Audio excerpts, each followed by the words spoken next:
10월 28일 화요일 복음이 이끄는 일상 시작하겠습니다. 오늘은 성경에 오류가 있는가라는 제목으로 성경의 무오성, 성경의 권위에 대해서 좀 말씀 나누려고 합니다. 성경의 무오성, 오류가 없다는 거죠. 여러 가지 논란이 있습니다. 그러나 갈라디아서 3장 16절에는 성경을 기록할 때 아브라함의 자손이라는 단어가 단수냐 복수냐까지도 영감되었다고 말합니다. 갈라디 3장 16절에 이런 말씀이 있죠. 이 약속들은 아브라함과 그 자손에게 말씀하신 것인데 여럿을 가리켜 그 자손들이라 하지 아니하시고 오직 한 사람을 가리켜 내 자손이라 하셨으니 곧 그리스도라 이런 말씀이 있습니다.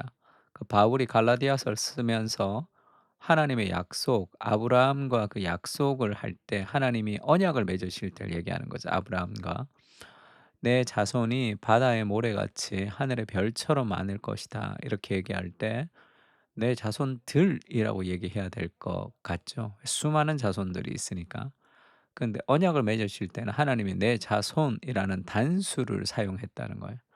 왜 그렇게 단수를 사용했냐면 그 많은 아브라함의 자손들인 이스라엘 숫자를 얘기하는 것이 아니라 한 사람 그리스도를 통해서 구원을 얻는 그 아브라함의 자손이죠. 그래서 아브라함의 자손이 이제 구원을 받고 그 아브라함 자손이 지금 우리도 이제 아브라함 자손이 됐는데 그것은 그리스도를 통해서 구원을 받는 거죠. 구약 시대 사람은 오실 그리스도인 메시아를 기다리는 믿음으로 구원을 받았고 신약 시대의 사람들은 오신 메시아인 그리스도를 믿음으로 구원을 받는 거죠.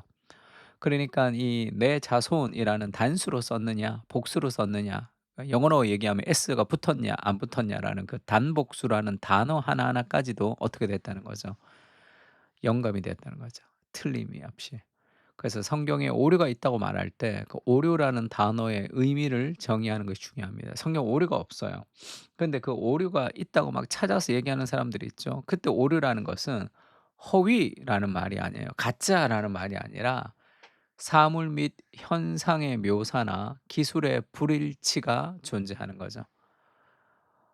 마태복음과 마가복음이 조금 다른 어떤 기술들 그리고 이 사본상의 문제들이 있습니다. 이것은 성경 원본을 필사하는 과정에서 생기는 오유일 뿐입니다.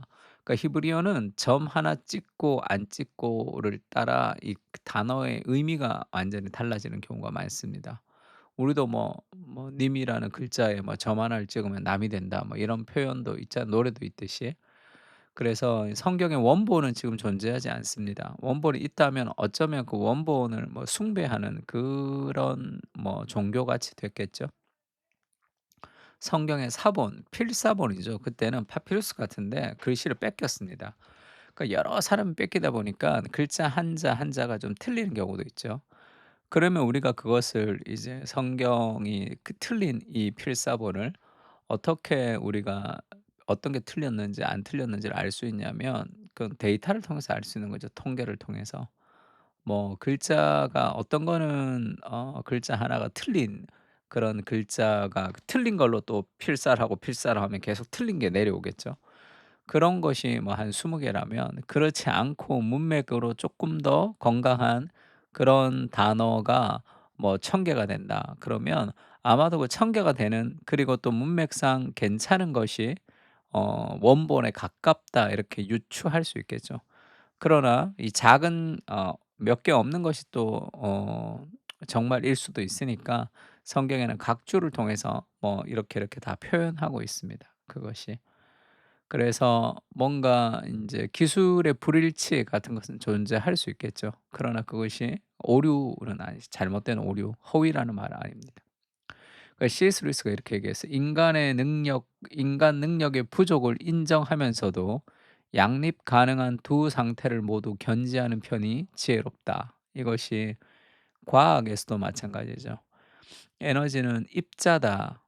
그리고 에너지는 파장이다라는 이 두 가지 상충되는 진리.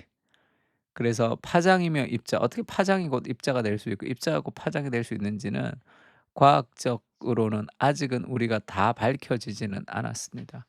그러나 인간이 가지는 과학의 기술의 능력으로는 그 정도로 밝힐 수밖에 없는 거죠. 그래서 이 양립 가능하지 않는 이율배반이라 그러죠. 그러니까 이율배반적이다 이러면 뭔가 이 표리부동하고 사리에 맞지 않다 그래서 좀 나쁜 단어로 쓰이는데, 과학에 있어서 어떤 명제에 있어서 이율배반이라는 것은 이 잘못된 게 아니라 다른 결론인데 둘 다 진리라는 거예요. 그 이율배반이라고 얘기합니다. 그것은 어 그 진리가 잘못됐다는 뜻이 아니라 인간의 지성에 한계가 있다는 뜻이죠. 인간이 그 양립 가능한 두 상태를, 두 가지가 다 양립 가능한 것을 믿지만 그것이 왜 그런지는 알 수 없는 것이 인간의 그런 한계입니다. 그래서 과학자들도 입자다, 파장이다라는 것을 둘 다 믿는 거죠. 근데 둘 다 어떻게 그 두 가지가 다 맞는지는 아직 현대 과학으로는 알 수 없습니다. 그러나 그 두 가지를 다 믿는 거예요. 인간의 능력 부족을 인정하면서도 양립 가능한 두 상태를 모두 견제하는 편이 지혜로운 겁니다. 그래서 인간의 자유의지와 하나님의 주권 같은 경우도 마찬가지죠. 하나님이 바로의 마음을 완악하게 하였다 이런 표현도 있고, 바로가 스스로 완악하게 했다 이런 표현도 있습니다. 양립 가능하지 않는 두 가지 사실이죠. 어떻게 그것이 가능할 수 있는지는 인간의 지성과 이성으로는 다 알 수 없지만 성경이 알려주는 그 길을 우리가 이제 수용하는 거죠. 그래서 지금 성경에서 지금 우리가 오류가 있다 이렇게 얘기할 때 그것은 뭔가 잘못되었다는 뜻은 아닙니다. 인간의 이성으로 갈 수 있는 곳까지 가야 하지만 그 이상은 믿음이 우리를 인도해야 되죠. 하나님을 믿는다는 것은 하나님의 말씀인 성경의 권위를 인정하는 것으로 시작됩니다. 성경은 정확무오한 하나님의 말씀입니다. 정말 성경이 정확무오한 하나님의 말씀이다라고 믿습니까? 정말 그것이 진리라고 믿으면 인간은 스스로 진리를 깨달을 수 없는 타락한 존재이기 때문에 날마다 하나님의 말씀을 묵상하며 그 말씀의 빛을 비추어서 오늘의 삶을 해석해낼 수 있어야 됩니다. 그러니까 정말 그 권위를 인정하느냐는 거죠. 성경의 권위를. 정말 성경의 권위가 있다. 그렇지 않고 나의 권위를 인정하기 때문에 하나님의 말씀을 제쳐두고 내 생각을 따라 살아가는 경우가 많습니다. 그러니까 말씀은 우리 권위를 인정해야 되는 거죠. 모든 성경은 하나님의 감동으로 된 것이다. 이 감동은 이 breath, 하나님의 호흡이라는 뜻이기도 합니다. 모든 성경에는 하나님의 호흡이 있는데요. 그것은 우리를 교훈하죠. 이렇게 살아가라. 그리고 책망합니다. 그렇게 살면 안 된다. 그리고 바르게 하죠. 여기로 가야 된다. 그리고 의로 교육하기에 쭉 그쪽으로 갈 수 있도록 우리를 돕는다는 거죠. 인간의 판단과 인간의 생각으로 우리가 바른 길을 갈 수 없습니다. 어떤 교훈을 받아야 되고요. 잘못 갈 때 우리가 책망을 받아야 되고 그것을 바르게 해야 되고 그리고 꾸준히 다시 그 길을 갈 수 있도록 의로 교육해야 되죠.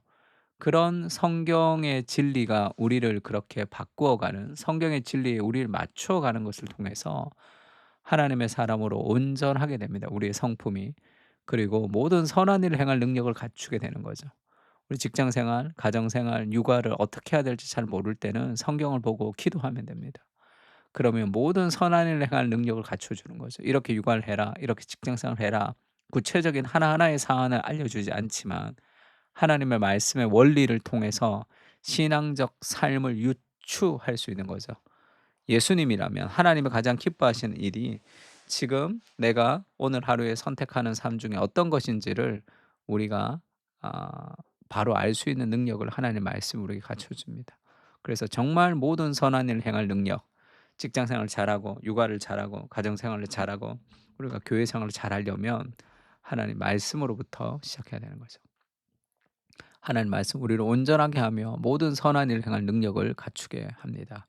하나님 말씀으로 이 교훈받지 못하면 선한 일을 행할 능력을 갖추지 못한다는 거예요. 우리의 삶 속에서 열매 맺는 삶을 우리가 얻을 수 없게 되는 거죠. 스스로 속이지 말라. 하나님은 만홀히 여김을 받지 않으시나니 사람이 무엇을 심든지 그대로 거두리라. 그 말씀이 진리죠. 우리가 하나님 말씀을 좀 심어야 됩니다.